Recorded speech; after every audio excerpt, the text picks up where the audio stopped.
Good afternoon. Welcome to the tea table.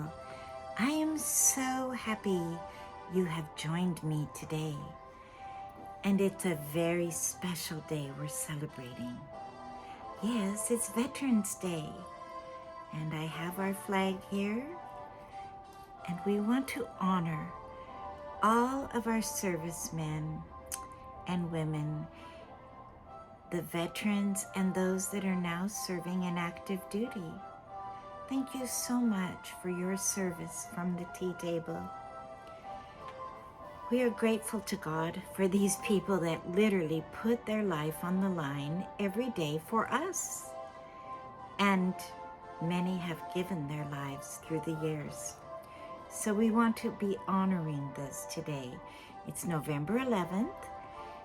I was reading about Veterans Day and discovered it was started after World War I. President Wilson signed it into effect.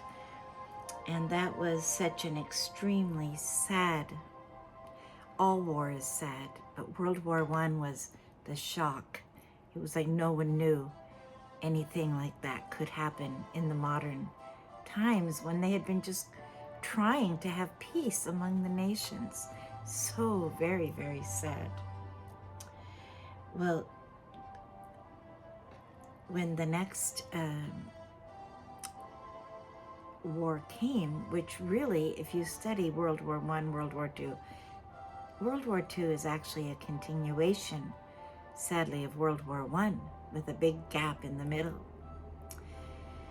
But when Kaiser Wilhelm of Germany, who was mainly responsible for World War I, and I know that's a debated topic, but in my studies, if he hadn't wanted to expand Germany, he was Queen Victoria's nephew. Her firstborn daughter, Vicky, was his mother. And somehow in Germany, you know the story of Bismarck, late 1800s, and he was actually just wanting to unite Germany and make Germany a strong country. But then Wilhelm, when he went to his grandmother, Victoria's big celebration of the Diamond Jubilee in England and saw the British Empire, he said, I want an empire. Isn't this tragic? And somehow he felt he was going to be able to do that. And he thought World War I was going to last for 3 weeks. This is what happens, no wisdom. And people get out on a ledge and it's an out of control. It's like horses running out of control. You can't stop. And that war was just absolutely tragic. And so when we look back, many of us have war memorials in our capitals. We have a beautiful war memorial in Olympia. And it's very large. It's the angel with the different, the Army, Navy, Air Force, Marines, soldiers represented. And then on the side it says, no greater love than he that lays down his life for his friend. It's very deep, even to this day, and that's like 100 years ago, but it's so, it just touches your heart. You think how sad these young men gave their lives. But we also, of course, had the American Revolution, we had the Civil War, and then there was somewhat the war, we were somewhat involved in the French Indian War, and then we had the, we thought at the turn of the century, everyone thought everything was getting better and we wouldn't have any more war. And then 1914 came and World War I hit us right straight between the eyes. And the world has never been the same since. I am a reader of literature. I've studied. I have so many beautiful old books. I love vintage books. And I will tell you, everything written before World War I, before, I would say, 1918, 1919, 1920, there's an innocence people really believed the world was getting better. And after World War I, the world really had despair.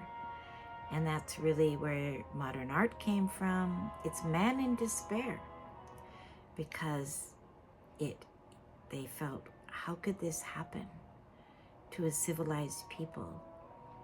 And cynicism comes in, and that's a very tragic thing, isn't it?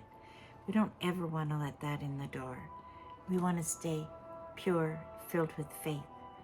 Well, if you haven't gotten your tea yet, please pause and get your tea. And I'll be waiting for you. And I have one of the most beautiful, if I can lift it, tea sets. It is, I call this my Eagle tea set. And I reserve it for honoring military. And, I could hardly, it is so heavy. Let me show it to you up close. Do you see the eagle on top?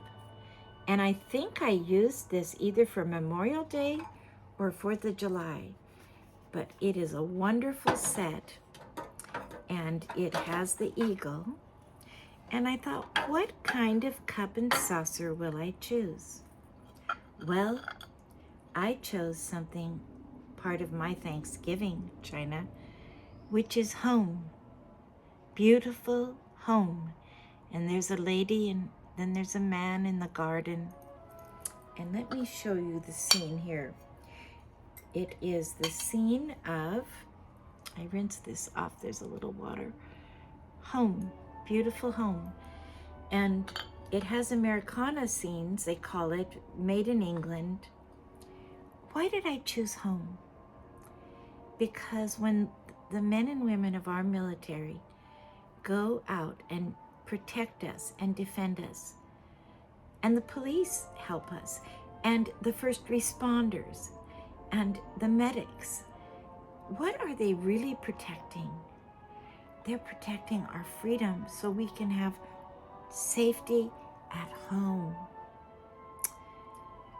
We're very rich people. We have many people that help us every day, and we just take it for granted. But we want to pause and honor those people. So I'm going to pour out.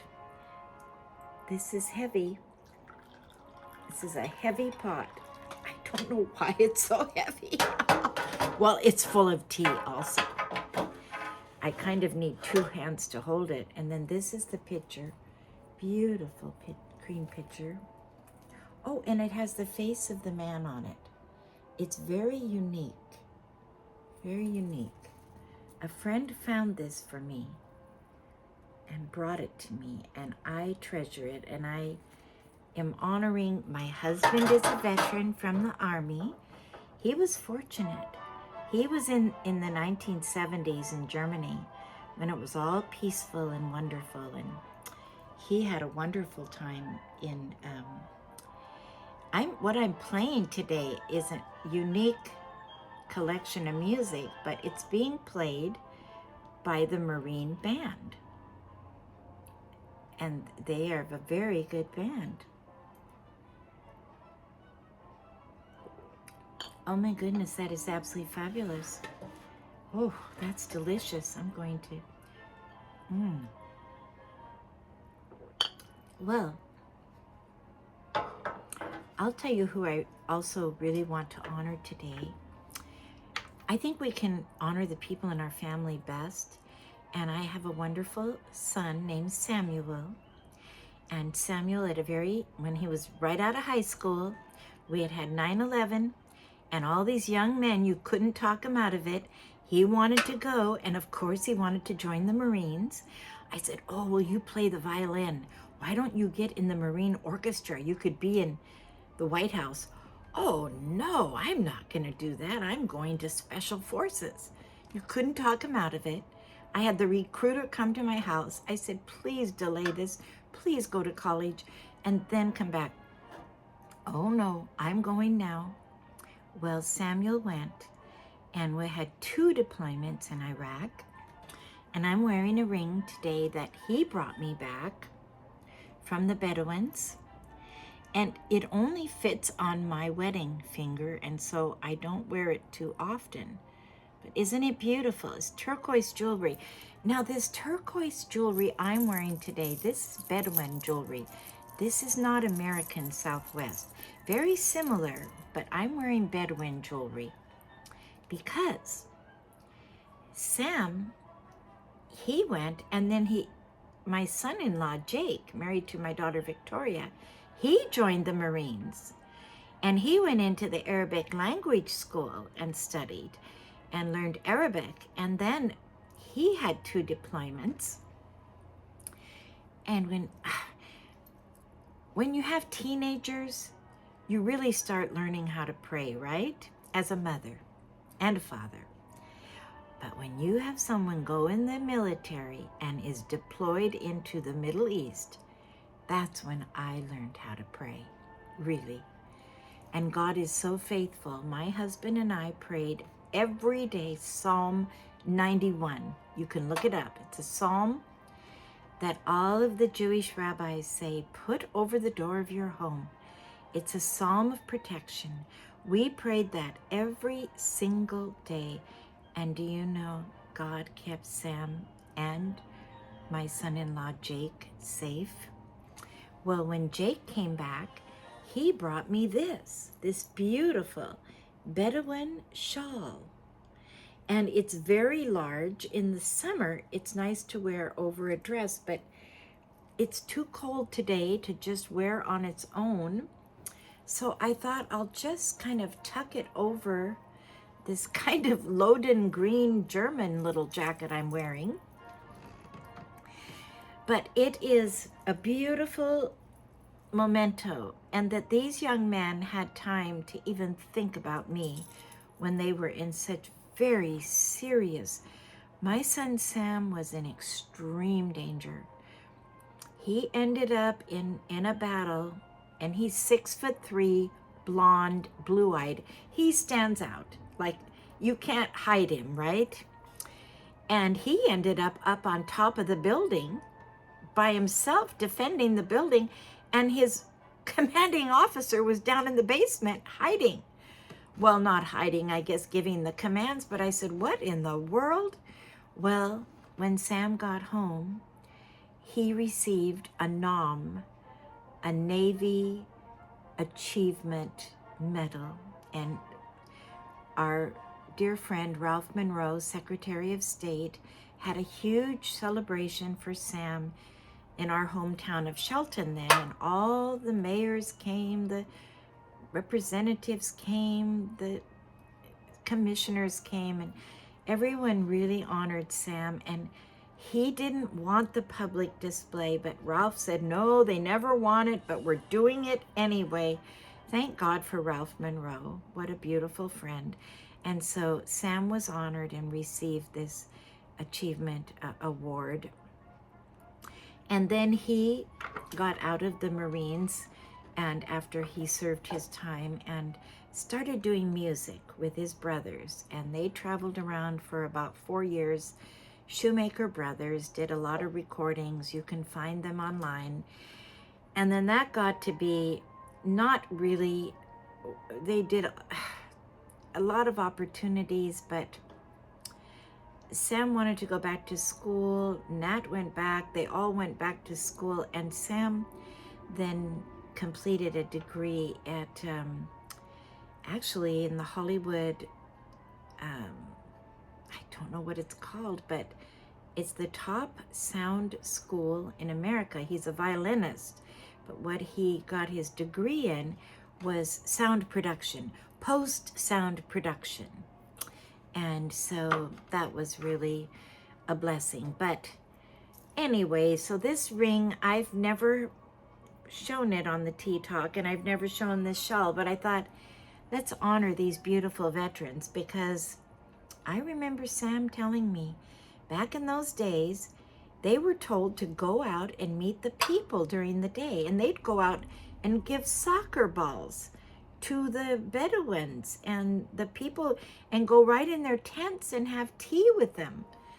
And then at night, those same people might attack them. I don't know. It was really a crazy war, but thank God it's over. And now we are praying for peace in the Middle East. Peace, peace, peace. Oh God, please. That's what I pray for. So that's the story of my personal veterans. And Jake continued on, and he is now a lieutenant colonel in the reserved Marines. And last weekend, he and my daughter Victoria were at the Marine Ball. They have the big Marine Ball every year, and they were in Louisiana. And it was held in this massive stadium. It was so big, it was held in the Saints, I think their football stadium, it looked like to me, or I have to ask them what it was. I saw on the side, the Saints, but so he has continued on, and he's still protecting us. So I salute the Marines. I salute the Army. My father was in the Army in World War II. My uncle was in the Marines. My brother-in-law, my husband's brother, was Air Force. His father was Navy. So we cover all the branches, and we say, thank you, God, for our strong, good men and women that defend us. And I pray that we will have peace so that they will not have to go to war. Amen. Well, I wanted to do that for our tea talk, but I also have other thoughts this week. I have had such an incredible week. I went to my class on Saturday and taught my Kenyans, and I was teaching them on William Carey, who is a British missionary to India, who was way back in the 1700s. He is called, in the history books, the father of modern missions. No one had ever even thought of going over to these countries that didn't have a language that they could read and write in. And William Carey, I'm going to do a whole tea talk on him, so I'm not going to tell everything.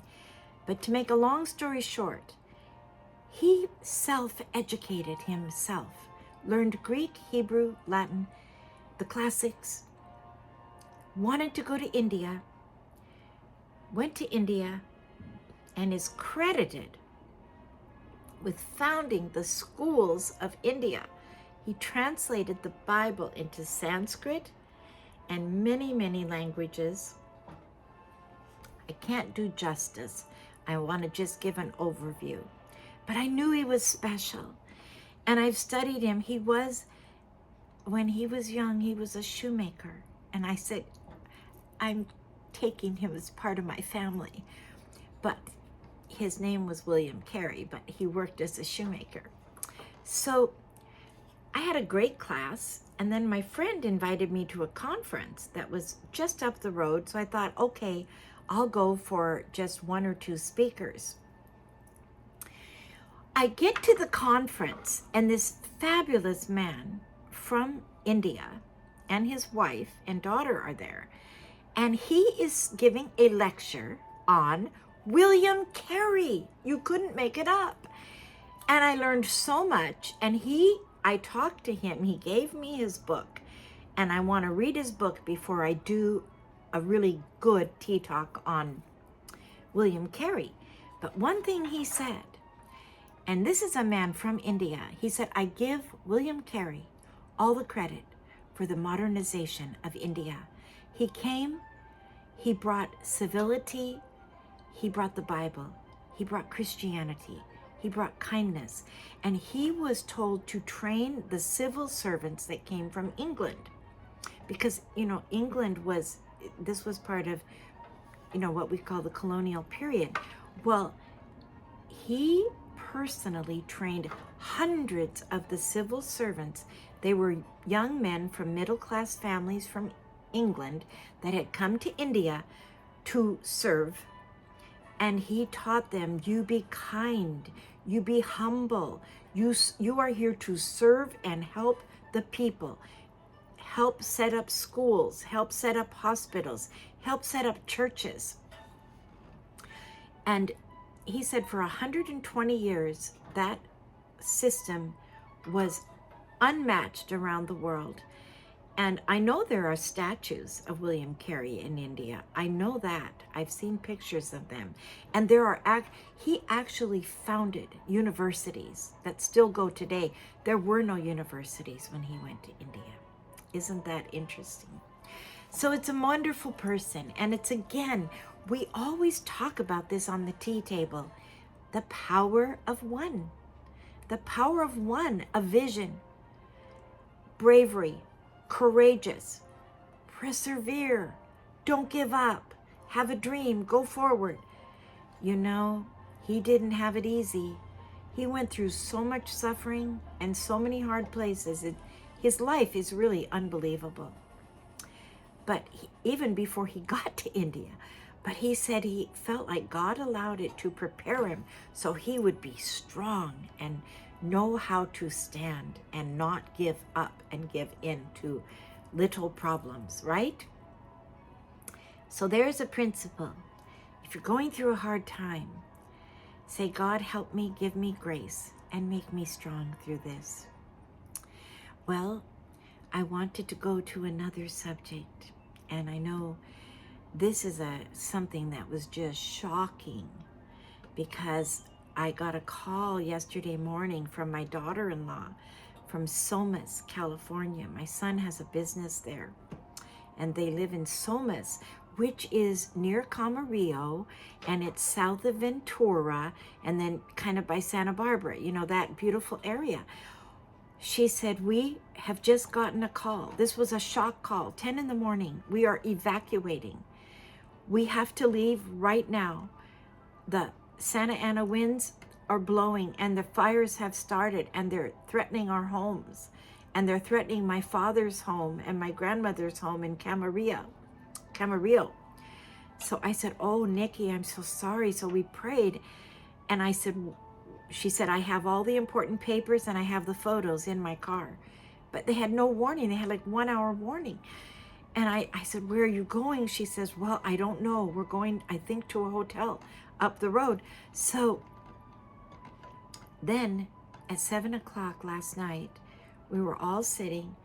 My other daughter-in-law was there, and she got a text from Nikki. It's so sad. Her father's house that he had spent his whole life building, beautiful brick home in Camarillo that was up on the mountainside looking over the beautiful view. And wonderful man, Stan, the home is no more. The home is gone. He got out. He's safe. Her grandmother's home that was behind, this beautiful grandmother Nikki always talks about, had raised 5 boys in that home, and her father was one of them. That home is gone. The person living in it got out, thank God. And I thought, oh my, this is so sad, because Stan had all these collections of, he was a real creative person and kind of an inventor. When we met him, he gave us some of his little inventions, and oh my goodness, it's just tragic. So I started thinking, I said, how in the world, how do people deal with this? And then I thought, well, you know, I thought about my beloved Helen that I've talked about. Helen from the other tea talks, the violinist that taught my children, Helen de Pastel Pagels, and her beautiful daughter Karina comes and listens to the tea talk. She's in Vienna, and a great pipe organist there at the Lilienfeld Monastery, and runs a music camp and taught at the University of Vienna music.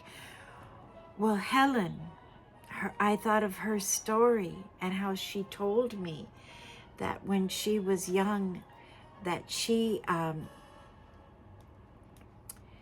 was sent away. I'll try to summate the story.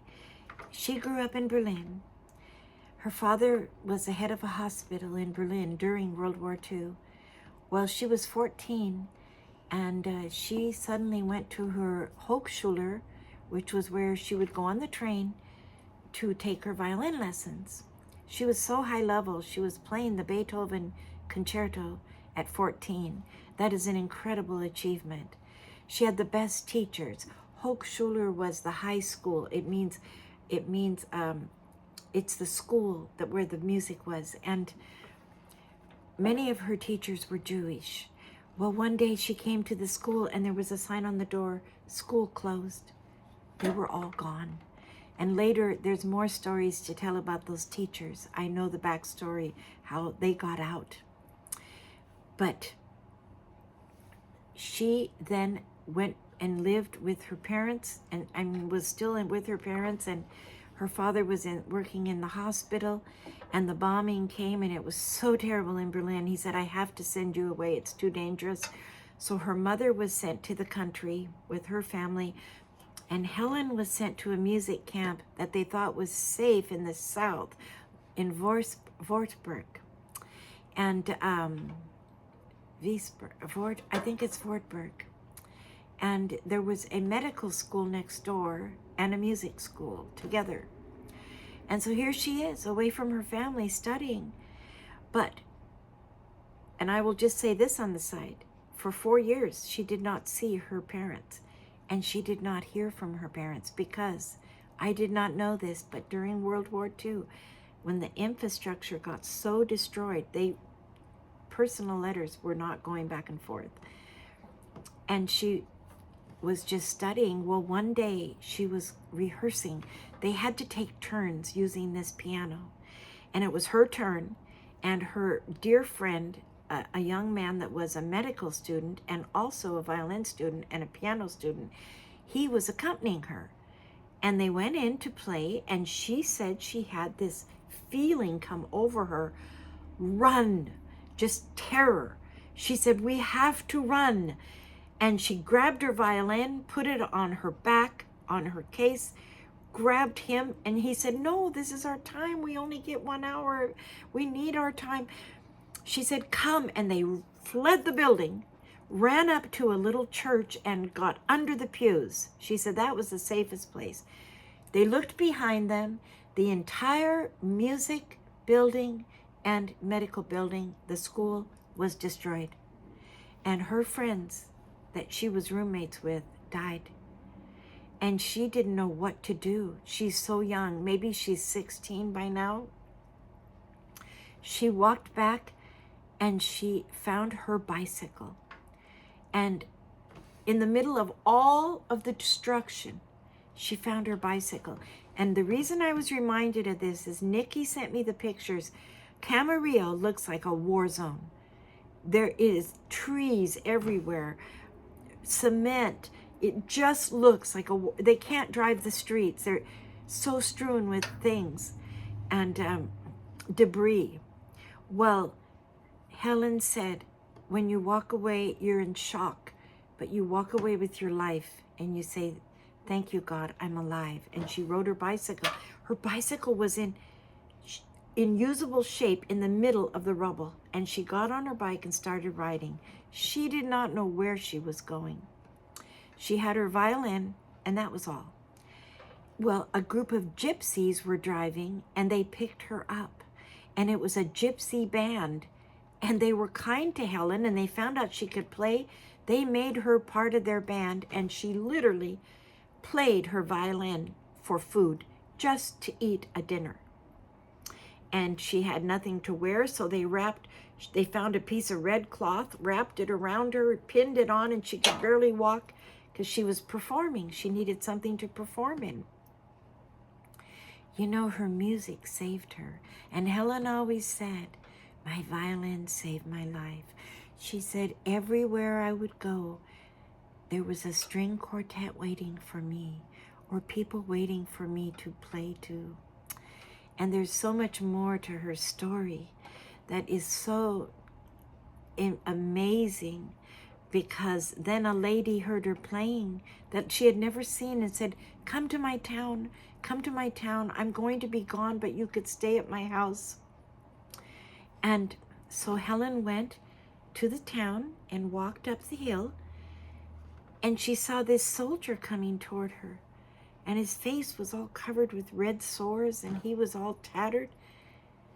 She looked closer. It was her brother.